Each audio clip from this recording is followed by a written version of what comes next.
పేరు Perla Nagaiah, CPIML mass line Thungathurthi division కార్యదర్శి. ఈరోజు ఇక్కడ మన తిరుమలగిరి మున్సిపాలిటీ పరిధిలోని డంప్ యార్డ్ అంటే చెత్త సంబంధించిన డంప్ యార్డ్ని పరిశీలించడం అనేది జరుగుతూ ఉంది. ఈ డంప్ యార్డ్ ఇక్కడ పెట్టిరనే పేరే కానీ ఈ డంప్ యార్డుకు చుట్టూ ప్రహరీ కూడా లేదు. ప్లస్ సేకరించినటువంటి చెత్త ఏదైతే ఉన్నదో దాన్ని రీసైక్లింగ్ చేసే సిస్టమ్ కూడా ఇక్కడ లేకపోవడం అనేది చాలా దుర్మార్గమైనటువంటి చర్య.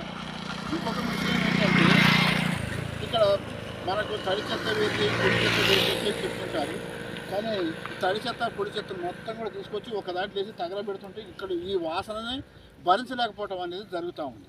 ఇక పోతే ఇటు చూసినట్లయితే ఇక్కడ కూరగాయలు మొక్కలు ఇవన్నీ మొత్తం కూడా తెచ్చి నడి రోడ్డు పక్కన కూడా పోసేస్తే ఇక్కడ మొత్తం కూడా పందులు కుక్కలు ఇవన్నీ కూడా స్వయంవిహారం చేస్తూ ఓదాన్ని కూడా కట్టుకొని మనుషులు వాహనాల మీద అంటే నిలబడ తండకు పోయేటువంటి జనాలు ఈ రోడ్ల మీద పోతున్నప్పుడు అనేక సార్లు ప్రమాదాలకు గురి కావడం అనేది జరిగింది. కాబట్టి దీనికి ఇమ్మీడియట్లీ ప్రహరీ గోడ కట్టాలి, రీసైక్లింగ్ యూనిట్ని మొదలుపెట్టాలి, తడి చెత్తను వేడి చెత్తను వేరువేరుగా చేయాలి.